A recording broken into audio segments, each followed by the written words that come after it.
Hi everyone. तो आज हम बात करेंगे अपने ऑर्थोपेडिक्स के टॉपिक स्कोलियोसिस के बारे में। तो स्कोलियोसिस क्या है? जो स्पाइन का साइडवे कर्वेचर हो जाता है जब, तो उसको हम स्कोलियोसिस बोलते हैं। अगर हम पोस्टीरियरली जब स्पाइन को देखते हैं तो क्या है कि स्पाइन ऐसे स्ट्रेट होती है, बट स्कोलियोसिस में क्या होता है कि साइडवे कर्वेचर डेवलप हो जाता है स्पाइन में, उसको हम स्कोलियोसिस बोलते हैं। तो स्कोलियोसिस की दो टाइप्स हैं, structural and non structural scoliosis. जो नॉन स्ट्रक्चरल स्कोलियोसिस है उसको हम ट्रांजिएंट स्कोलियोसिस भी बोलते हैं, और जो स्ट्रक्चरल स्कोलियोसिस है उसको हम परमानेंट स्कोलियोसिस भी बोलते हैं। जो नॉन स्ट्रक्चरल स्कोलियोसिस है इसमें सिर्फ साइडवे टिल्ट होता है हमारी स्पाइन का, और इसमें जो रोटेशन होती है वर्टिब्रा की अलोंग द लॉन्ग एक्सिस वो नहीं होती है। और जो स्ट्रक्चरल स्कोलियोसिस है ये परमानेंट डिफॉर्मिटी है, और इसमें जो रोटेशन है वर्टिब्रा की अलोंग द लॉन्ग एक्सिस वो भी होगी। तो इसको हम देखते हैं। जैसे अगर सपोज कर लीजिए कि ये एक वर्टिब्रा है, ये इसकी लॉन्ग एक्सिस है, अगर तो ये टिल्ट होता है एक साइड को, लेफ़्ट या राइट, तो ये साइड में टिल्ट होगा स्पाइन का, जैसे हम यहाँ पे देख रहे हैं। और अगर इसका जो रोटेशन है वर्टिब्रा का अलोंग द लॉन्ग एक्सिस होता है, ये ऐसे रोटेट कर जाता है either to the left either to the right side, तो इसको हम स्ट्रक्चरल या परमानेंट स्कोलियोसिस बोलते हैं। तो नेक्स्ट हमारे पास है नॉन स्ट्रक्चरल या ट्रांजिएंट स्कोलियोसिस की जो टाइप्स होती हैं। तो फर्स्ट हमारे पास है पोस्टरल स्कोलियोसिस। पोस्टरल स्कोलियोसिस क्या है? ये कॉमनेस्ट फॉर्म है स्कोलियोसिस की। इसमें जो कर्व है वो बहुत माइल्ड रहता है, और जो कर्व है वो स्ट्रेट हो जाता है जब पेशेंट बेंड करता है डाउनवर्ड्स। इसको हम एडम्स टेस्ट बोलते हैं, जो हम नेक्स्ट आगे पढ़ेंगे। और जो पोस्टरल स्कोलियोसिस है उसका एक और फीचर है कि इसमें कोई बोनी चेंजेस नहीं आते, जैसे ब्लॉक वर्टिब्रा हो गया, हेमी वर्टिब्रा हो गया, वो स्ट्रक्चरल स्कोलियोसिस में हमें देखने को मिलते हैं। नेक्स्ट हमारे पास है कंपेंसेटरी स्कोलियोसिस। कंपेंसेटरी स्कोलियोसिस क्या है? कंपेंसेटरी स्कोलियोसिस हमें नाम से पता लग रहा है कि कंपेंसेटरी फिनोमेनन है जो अकर करता है to compensate the tilt of pelvis. और इसका एक और फीचर है कि कर्व जो है वो डिसअपियर करती है वाइल सिटिंग। तो इसका क्या रीज़न है कि जब सिटिंग पोजीशन में हम होते हैं तो हमारा जो पेल्विस है वो स्टेबल होता है, तब ये कर्व जो है स्कोलियोटिक कर्व वो डिसअपियर कर जाती है। नेक्स्ट हमारे पास है शैटिक स्कोलियोसिस। शैटिक स्कोलियोसिस क्या है कि यूनिलेटरल स्पाज्म हो जाता है हमारे पैरास्पाइनल मसल्स में। तो पैरास्पाइनल मसल्स हमारे पास हैं स्वास मेजर, क्वाड्रेटस लंबोरम, रेक्टर स्पाइने ग्रुप, जिसमें फर्दर ये मसल्स आ जाते हैं हमारे पास, लॉन्गिस्मस, इलियोकोस्टालिस, ट्रांसवर्सो स्पाइनैलिस, मल्टीफिडिस ग्रुप एंड रोटेटर्स ग्रुप। तो शैटिक स्कोलियोसिस है, हमें पीआईवीडी के केसेस में देखने को मिल जाता है। तो नेक्स्ट हमारे पास है स्ट्रक्चरल स्कोलियोसिस की फर्दर सब टाइप्स। तो स्ट्रक्चरल स्कोलियोसिस की फर्दर जो सब टाइप्स हैं वो हमारे पास है इडियोपैथिक स्कोलियोसिस, फर्स्ट टाइप है उसकी। तो इसके कुछ फीचर्स की बात करेंगे। तो इसमें क्या है कि ये गर्ल्स में कॉमन होती हैं और अडोलसेंट एज ग्रुप में होती है। तो जो इसकी जो स्कोलियोटिक कर्व है, जो ये कर्व फॉर्म होती है हमारे पास, जो ये कर्व होती है, ये कर्व प्रोग्रेस करती है, ये बढ़ती रहती है अनटिल स्केलेटल मैच्योरिटी, जब तक कि जो स्केलेटल है जो वो मैच्योर नहीं हो जाता। तो इडियोपैथिक स्कोलियोसिस की भी फर्दर हमारे पास 4 टाइप्स हैं, जिसको हम बोलते हैं infantile, juvenile, adolescent and adult.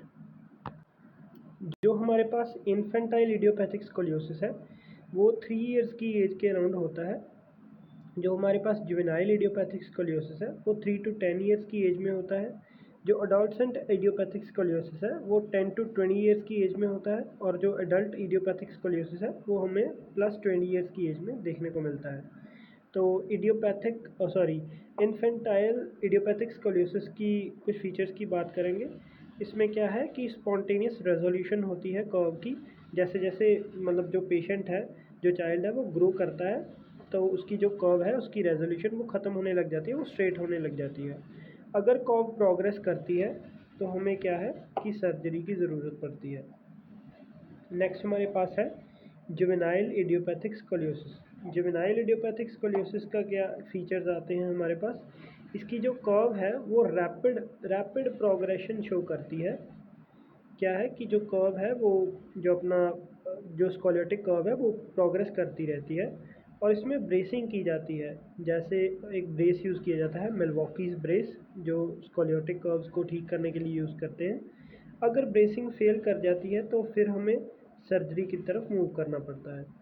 Next हमारे पास है एडोलसेंट एज ग्रुप जो है एडोलसेंट इडियोपैथिक स्कोलियोसिस। जो एडोलसेंट इडियोपैथिक स्कोलियोसिस है उसकी अगर अर्ली डिटेक्शन हो जाए तो ये ब्रेसिंग से हम इसे ठीक कर सकते हैं। नेक्स्ट हम बात करेंगे अडल्ट इडियोपैथिक स्कोलियोसिस की। जो अडल्ट इडियोपैथिक स्कोलियोसिस है उसके क्या फीचर्स देखने को मिलते हैं हमें। जो स्कोलियोसिस है वो अक्कर करती है ड्यू टू डिस्क डीजनरेशन। जो इंटरवर्टिब्रल डिस्क होती है अगर उसकी डीजनरेशन हो जाए तो अडल्ट इडियोपैथिक स्कोलियोसिस होती है। तो हमें सर्जरी जो है वो अडल्ट इडियोपैथिक स्कोलियोसिस में तब ज़रूरत पड़ती है जब डिटीरियोरेशन हो जाती है कर्व की। जो स्कोलियोटिक कर्व है वो उसकी जो कर्व है जब ज़्यादा डिटीरियोरेट करती है तो तब हमें सर्जरी की ज़रूरत पड़ती है। नेक्स्ट हमारे पास है पैरालिटिक स्कोलियोसिस, जो सेकेंड टाइप है हमारी स्ट्रक्चरल या फिर परमानेंट स्कोलियोसिस की। तो इसकी जो पैरालिटिक स्कोलियोसिस है इसकी जो कॉजेज़ होते हैं कुछ वो हम डिस्कस करेंगे। तो इसके कुछ 3 कॉजेज़ मैंने यहाँ पे डिस्कस किए हैं। फर्स्ट कॉज है पोलियो, सेकंड है सीपी जिसे सेरिब्रल पाल्सी बोलते हैं और थर्ड है स्पाइना बाइफिडा। तो ये 3 कंडीशंस हैं जिसकी वजह से जो पैरालिटिक स्कोलियोसिस हो सकता है। तो इसमें होता क्या है कि जो degree of muscle greater degree of muscle imbalance है, तो मसल इम्बैलेंस होगा और प्लस ग्रोइंग एज, ये दोनों कंट्रीब्यूट करेंगे to cause deterioration of the scoliotic curve, जिससे हमें क्या है कि सर्जरी की ज़रूरत पड़ती है। नेक्स्ट हम बात करेंगे कंजेनिटल स्कोलियोसिस की। कंजेनिटल हम नाम से पता कर सकते हैं कि कंजेनिटल जो बर्थ से होता है। तो इसमें क्या हमारे फीचर्स आते हैं, या तो हेमीवर्टिब्रा फॉर्म हो जाता है या फिर क्या है, हेमीवर्टिब्रा से हम क्या समझते हैं कि जो एक साइड है जो वर्टिब्रा का वो तो डेवलप हो जाता है और दूसरा साइड है जो वो डेवलप नहीं होता है, तो इसे हम हेमीवर्टिब्रा बोलते हैं। तो ब्लॉक वर्टिब्रा में क्या रहता है कि जैसे यहाँ पे हमारे पास ये वर्टिब्रा है, ये हमारे पास सेकंड वर्टिब्रा है। तो इसमें जो इंटरवर्टिब्रल डिस्क है, जो ये डिस्क है ये मिसिंग रहता है, तो ये फ्यूज्ड रहते हैं दोनों। तो इसे हम ब्लॉक वर्टिब्रा बोलते हैं जिसमें रुडिमेंट्री या फिर एब्सेंस होती है आईवीडी की। नेक्स्ट हमारे पास है, अगर जो कॉन्जेनाइटल स्कोलियोसिस जो होता है अगर वो सीवियर है तो वो बर्थ पे ही डिटेक्ट हो जाएगा, क्योंकि जब एडोलसेंट एज में पेशेंट आता है तो ग्रोथ स्पॉट होता है, ग्रोथ जल्दी होता है जो हमारे बॉडी का है, उसकी वजह से जो ब्रेस है वो इनएफिशिएंट हो जाता है और उसकी वजह से कॉम्प्लिकेशंस आती हैं हमें।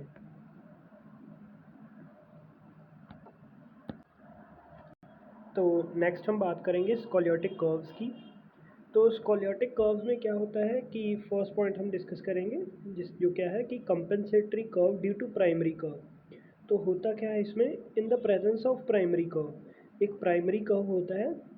तो वो क्या है कि जब वो प्राइमरी कर्व डेवलप हो जाता है तो इरेक्ट बॉडी जो है वो ट्रेमेंडस ग्रेविटेशनल फोर्स पुट करती है जो कॉन्वेक्स साइड है।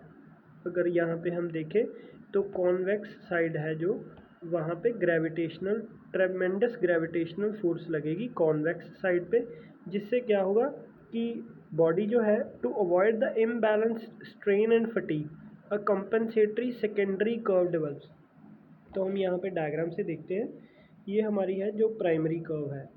तो इसमें क्या है कि जो इम्बैलेंस्ड स्ट्रेन एंड फटीग हुआ है उसकी वजह से जो सेकेंडरी कर्व्स हैं वो डेवलप हो गई हैं। ये अपर सेकेंडरी कर्व है और ये लोअर सेकेंडरी कर्व है। तो इसमें क्या रहता है कि जो प्राइमरी कर्व है उसके मतलब हम 3 पार्ट्स में डिवाइड करते हैं उसको। अपर एंड वर्टिब्रा जहाँ से प्राइमरी कर्व स्टार्ट हो रहा है, सेकंड है लोअर एंड वर्टिब्रा जहाँ पे प्राइमरी कर्व जो है वो ख़त्म हो रहा है, और जो सेंटर वाला पार्ट है जो सेंटर मोस्ट वर्टिब्रा होता है उसको हम एपिकल वर्टिब्रा बोलते हैं। नेक्स्ट हमारे पास है second point, compensatory curve due to deformities in other parts of the body. जो कंपनसेटरी कर्व है वो फॉर्म हुई हैं कोई और डिफॉर्मिटी की वजह से जो हमारी बॉडी में है। तो ये डिफॉर्मिटीज़ कहाँ कहाँ हो सकती हैं? हमारे नेक में हो सकती हैं, हमारी आर्म में हो सकती हैं, ट्रंक में या लेग में। तो ये पार्ट्स हैं जहाँ पे डिफॉर्मिटीज़ हो सकती हैं। तो इसके कॉजेज़ क्या हैं? इसके कॉजेज़ हैं पोस्ट पैरालिटिक हो सकती हैं, ये कॉन्जेनाइटल हो सकती हैं, ड्यूरिंग जो बर्थ होती हैं, बाय बर्थ होती हैं, रैचेटिक जो रिकेट से रिलेटेड है, और एक होती है स्टैटिक कॉजेज़। तो नेक्स्ट है कि जो स्कोलियोसिस है वो कोई और डिसीज़ की वजह से जो स्कोलियोसिस डेवलप होती है वो कौन कौन सी डिसीज़ है? एक प्लूरिसी है जिसको हम प्लूराइटिस भी बोलते हैं, एक एम्फाइमा है जहाँ पे पस कलेक्शन हो जाती है हमारे प्लूरल स्पेस में, तो और एक है डिस्कलीजन जिसकी वजह से स्कोलियोसिस हो सकती है। नेक्स्ट थर्ड पॉइंट हमारे पास है रोटेशनल एलिमेंट। रोटेशनल एलिमेंट क्या है कि जब स्ट्रक्चरल स्कोलियोसिस होता है तो क्या होता है कि रोटेशन हो जाता है वर्टिब्रा का टूवर्ड्स कन्वेक्सिटी। जब ये रोटेशन होगा तो इसके साथ क्या होगा, जो स्पाइनस प्रोसेस है वो रोटेट करेगा अवे फ्रॉम द कन्वेक्सिटी। जो स्पाइनस प्रोसेस होता है यहाँ पे हम देख सकते हैं वो रोटेट करेगा अवे फ्रॉम द कन्वेक्सिटी। अगर ये कन्वेक्स साइड है और ये कॉनकेव साइड है तो इसमें क्या है कि जो कॉन्वेक्स साइड है उस साइड अगर वर्टिब्रा रोटेट हुए तो स्पाइनस प्रोसेस उससे अपोजिट रोटेटेड है। इससे क्या होगा कि रिब्स जो हैं वो थर्स्ट करेंगे बैकवर्ड्स और ये क्रिएट करेगा प्रॉब्लम करेक्शन में। नेक्स्ट हमारे पास है कोर्स एंड प्रोग्रेशंस। तो इसका जो कोर्स है वो डिपेंड करता है age of onset, time of deterioration, site of primary curve and starting of the treatment. तो नेक्स्ट हमारे पास है एवेल्युएशन। एवेल्युएशन में हमारे पास क्या है, एक हमारे पास है इंस्पेक्शन, एक हमारे पास है कर्व मेजरमेंट। तो इंस्पेक्शन में हमारे पास क्या है कि हम लेवल ऑफ ईयर्स चेक करेंगे और कंटूर ऑफ नेक चेक करेंगे। जो disparity in the level of years and neck है ये इंडिकेट करेगा सर्वाइकल स्कोलियोटिक कर्व को। अगर कोई भी जो ये अगर ये हम देखें ये हमारे शोल्डर्स का लेवल है, तो अगर ये लेवल डिस्टर्ब्ड होगा, मान लीजिए अगर ये लेवल जो है वो डिस्टर्ब होगा तो हमें पता लग जाएगा कि यहाँ पे scoliotic cervical scoliotic curve developed है। तो शोल्डर लेवल होंगे, लेवल ऑफ ईयर्स होंगे, जैसे यहाँ पे मान लीजिए कि यहाँ पे जो है हमारे ईयर्स है तो इसका हम लेवल चेक कर सकते हैं कि कोई डिस्पैरिटी तो नहीं है। तो नेक्स्ट हमारे पास है shoulder level. Disparity indicates सर्वाइको dorsal और हाई डोर्सल कर्व इसको बोलते हैं। और shoulder high on convex side, जहाँ जिस साइड भी कॉन्वेक्सिटी फॉर्म होगी जो स्कोलियोटिक कर्व की, अगर हम यहाँ पे देखें, अगर ये हमारी कॉन्वेक्स साइड है तो जो कॉन्वेक्सिटी है इस साइड है, तो जो शोल्डर इस साइड से हाई होगा, ऐसे ऊपर होगा कॉन्वेक्स साइड से। तो नेक्स्ट हमारे पास है स्कैपुलर लाइन। तो इसमें क्या है कि स्कैपुलर लाइन में शिफ्ट हो जाता है in the level of inferior angle of scapula plus vertebral border होता है जो वो away from the mid line चला जाता है और स्कैपुला हायर मूव कर जाती है। और इसमें क्या होता है, इवर्जन हो जाती है इंफीरियर एंगल की, ये इंडिकेट करता है हमारे पास डोर्सल कर्व। तो पोजीशन ऑफ आर्म है आर्म्स एंड वेस्ट लाइन। इसमें क्या रहता है कि arms on the side of high shoulder hang loose to the body, close to the body. तो इसमें क्या है कि जिस साइड भी जो हमारा शोल्डर है वो हाई होगा तो उस साइड क्या है, आर्म बॉडी के नज़दीक रहेगी। जैसे ये हमारी बॉडी है और ये हमारी आर्म है, तो जिस साइड शोल्डर हाई होगा उस साइड क्या होगा कि जो उस साइड की आर्म है वो हैंग करेगी close to the body. Next है वेस्ट लाइन में भी मोर opposite, back appears wider on the convex side due to bulging of ribs। जो हमारी बैक है वो wider appear करेगी convexity वाली side due to bulging ribs। Next हमारे पास है thorax। जो ribs हैं वो crowded रहेंगे on the concave side और जो ribs further apart रहेंगे on the convex side। जो ribs bulge है, ribs bulge backward on the convex side appears flat on the concave side, जो रिब्स हैं वो फ्लैट लगेंगे कॉनकेव साइड और बल्ज करेंगे ऑन द कॉन्वेक्स साइड। तो नेक्स्ट हमारे पास है हिप्स। हिप्स का क्या है कि हम हिप्स का लेवल चेक करेंगे प्लस PSIS जो हमारा होता है पोस्टीरियर सुपीरियर इलियक स्पाइन, वो हम उसका लेवल चेक करेंगे, वो हायर होगा हमारी जो कॉनकेव साइड है। तो नेक्स्ट हमारे पास है पेल्विस। पेल्विस का फॉरवर्ड रोटेशन होगा पेल्विस का on concave side of the lumbar curve. अगर लंबर कर्व है, स्कोलियोटिक जो कर्व है वो लंबर रीजन में है, तो जो फॉरवर्ड रोटेशन होगी पेल्विस की कॉनकेव साइड में, इलियक क्रेस्ट वहाँ की ज़्यादा प्रोमिनेंट होगी और हायर होगी on the concave side. Next हमारे पास है नीज का, हम जो पोजीशन चेक कर सकते हैं, alignment of knee, shortening of leg should be measured. इसमें हम जो लेग्स है उसकी लेंथ को मेजर कर सकते हैं। नेक्स्ट हमारे पास है feet. Any deformity in the feet and toes is also noted. जो भी कोई डिफॉर्मिटी होगी फीट या टोज में वो भी हम नोट करेंगे। और इसके साथ क्या होता है कि जो ऑल स्पाइनल मूवमेंट्स हैं, जो उसकी ROM है जिसे हम गोनियोमेट्री बोलते हैं, वो भी हम इवेलुएट करेंगे इसमें। नेक्स्ट हमारे पास क्या है कि एडम्स टेस्ट है, इसको हम फॉरवर्ड बेंडिंग टेस्ट भी बोलते हैं। जो एडम्स टेस्ट है उसको हम फॉरवर्ड बेंडिंग टेस्ट भी बोलते हैं। इसमें क्या है कि जो पेशेंट है अगर वो बेंड करता है, फॉरवर्ड बेंड करता है, तो हमें पता लग जाता है कि उसको नॉन स्ट्रक्चरल स्कोलियोसिस है या स्ट्रक्चरल स्कोलियोसिस है। सबसे पहले इसमें क्या रहेगा कि जो पेशेंट है वो स्ट्राइड स्टैंडिंग में रहेगा। उसके बाद क्या है कि पेशेंट फॉरवर्ड बेंडिंग करेगा। उसमें क्या है कि पोस्टरल स्कोलियोसिस में क्या होगा कि जो कर्व है वो करेक्ट हो जाएगी इस टेस्ट में, और जो स्ट्रक्चरल स्कोलियोसिस है उसमें जो कर्व है वो वैसे ही रहेगी जैसे वो है। तो नेक्स्ट हमारे पास है कर्व मेजरमेंट्स। कर्व मेजरमेंट्स कैसे हमारे पास है कि जो हम नाम देते हैं जो स्कोलियोटिक कर्व्स हैं उनको, अगर तो जो एपेक्स है, एपेक्स हमने पढ़ा था कि जो सेंटर मोस्ट वर्टिब्रा होता है प्राइमरी कर्व का, स्कोलियोटिक कर्व का, उसको हम एपेक्स बोलते हैं। तो उसमें क्या है कि जो सर्वाइकल स्कोलियोसिस होती है उसका जो एपेक्स होगा, जो सेंटर मोस्ट वर्टिब्रा होगा, वो होगा बिटवीन C1 एंड C6।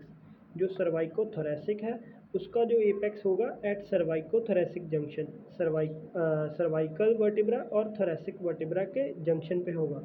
जो थोरैसिक स्कोलियोसिस है उसका जो एपेक्स होगा वो बिटवीन T2 एंड T11 होगा, और जो थोरैकोलंबर हमारे पास स्कोलियोसिस है उसमें क्या है कि जो एपेक्स होगा वो एट द थोरैकोलंबर जंक्शन होगा।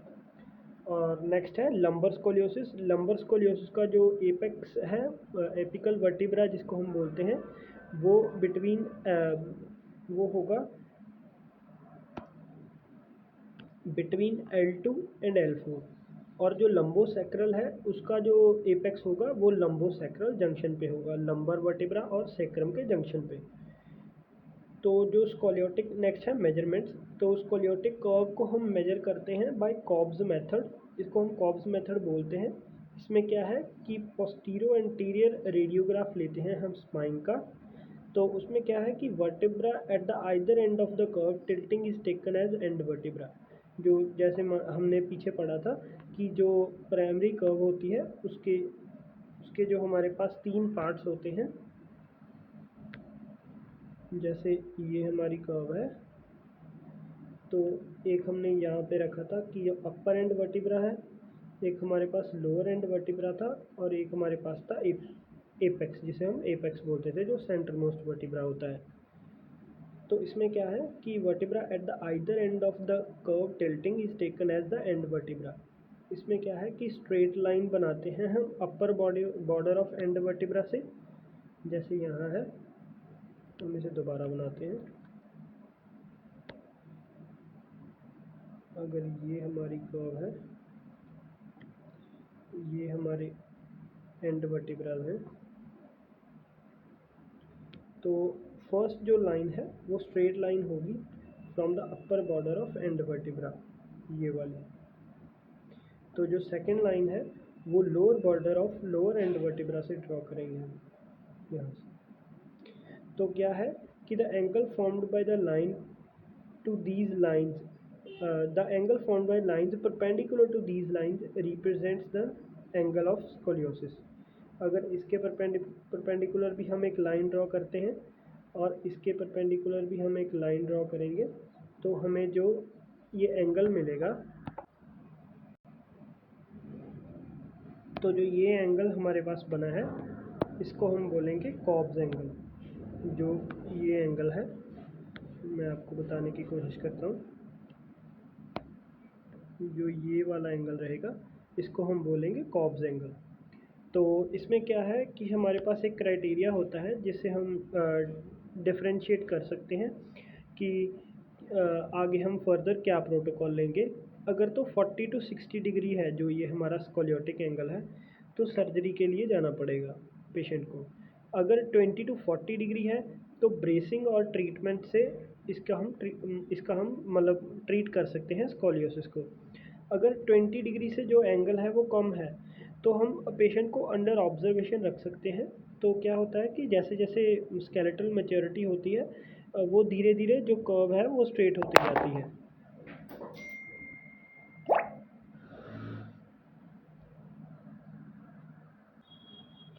तो क्या रहता है कि अगर एंगल कॉब्स एंगल है जो अगर वो 40 से 60 डिग्री तक है, अगर यहाँ इससे ज़्यादा है तो हमें सर्जरी की ज़रूरत होती है। अगर ये एंगल 20 से 40 डिग्री है तो हमें ब्रेसिंग और फिजियोथेरेपी ट्रीटमेंट से हम इसको ठीक कर सकते हैं। अगर एंगल जो है कॉब्स एंगल वो 20 डिग्री से कम है तो हम पेशेंट को अंडर ऑब्जर्वेशन रख सकते हैं, जिससे क्या है कि कई बार क्या होता है कि जो पेशेंट है वो अपने आप जो है उसकी जो स्पाइन है वो स्ट्रेट हो जाती है और स्कोलियोटिक कर्व है जो वो चली जाती है। नेक्स्ट हमारे पास है रेस्पिरेटरी स्टेटस। क्या है कि थोरेसिक स्कोलियोसिस जब होता है तो vital capacity plus chest expansion दोनों क्या है रिड्यूस कर जाती हैं। These are measured and recorded. इसको क्या है कि स्कोलियोसिस का ट्रीटमेंट देने से पहले हम इन दोनों को मेजर करते हैं और रिकॉर्ड करते हैं। तो उससे क्या है कि हमें एक्सरसाइज जो हमें एक्सरसाइज टॉलरेंस है पेशेंट की वो भी एवेलुएट करनी होती है। तो नेक्स्ट हमारे पास आता है रिब हम्प। रिब हम्प क्या है? At thoracic curve rib hump is measured with gauge. तो क्या है, एक गॉज होता है जिससे हम थोरेसिक कर्व का जो रिब हम्प है उसको हम मेजर करते हैं।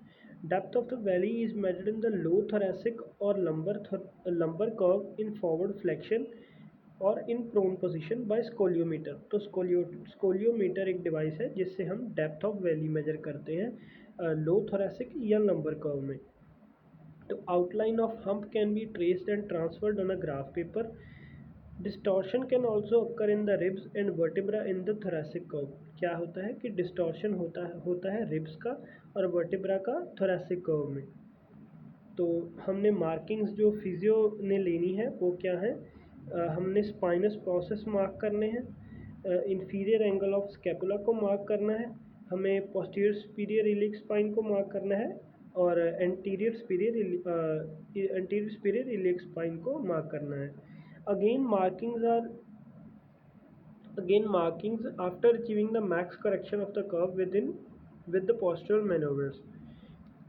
इसके बाद क्या है, हम फिर से जो मार्किंग्स है वो लेते हैं।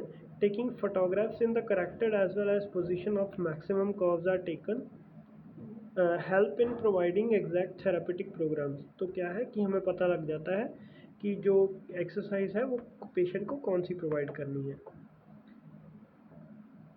नेक्स्ट हमारे पास है टेस्ट फॉर फंक्शन। इसमें क्या है कि हम ROM टेस्ट करते हैं फ्लेक्शन में, एक्सटेंशन में, lateral flexion as well as rotation में। नेक्स्ट हमारे पास है टेस्ट फॉर पेन। इसमें क्या है कि हम पूरी स्पाइन को पाल्पेट करते हैं फिंगर टिप्स से over spinous process from occiput to sacrum. Occiput से लेके हम सैक्रम तक फिंगर टिप्स से पाल्पेट करते हैं। Any tenderness or pain indicates presence of some inflammatory lesion। Active physiotherapy इसमें कॉन्ट्राइंडिकेटेड होती है, ये हमने याद रखना है। अगर वहाँ पे टेंडरनेस है और इन्फ्लेमेटरी लीजन है कोई भी, तो हमें जो एक्टिव फिजियोथेरेपी है वो वहाँ पे कॉन्ट्राइंडिकेटेड होती है। तो इसको हमने रेड में मार्क कर दिया है। नेक्स्ट हमारे पास है मॉनिटरिंग कर्व प्रोग्रेशन। हम कर्व को कैसे मॉनिटर करेंगे? Monitoring until cessation of spinal growth, जब तक कि स्पाइनल ग्रोथ पूरी नहीं हो जाती तो हम इसको मॉनिटर करेंगे। Apophysis appears at anterior end of iliac crest and progresses posteriorly. इसमें क्या रहता है कि जैसे यहाँ पे है कि यहाँ पे इलियक क्रेस्ट है, ये इलियक क्रेस्ट मान लेते हैं हम। तो इसमें क्या है कि एपोफाइसिस होता है, एपोफाइसिस होगा यहाँ पे ऐसे। तो ये क्या रहता है कि जो एपोफाइसिस है appears at anterior end of iliac crest. इससे क्या है कि anterior end of iliac crest से स्टार्ट होके ये प्रोग्रेस करता है पोस्टीरियरली। तो इससे हमें पता लग जाता है fusion of iliac apophysis to the medial end denotes completion of growth of spine. इससे क्या है कि जब तक जो इलियक एपोफाइसिस है वो मीडियल एंड से जो है वो फ्यूज़ कर जाएगा तो हमें पता लग जाएगा कि कंप्लीशन हो गई है स्पाइन की ग्रोथ की। इसे हम राइजर साइन भी बोलते हैं। राइजर साइन क्या है? ये आइडेंटिफाई करता है, क्या है? राइजर साइन है जो आइडेंटिफाई करता है the amount of ossification of the human pelvis as a measure of skeletal maturity.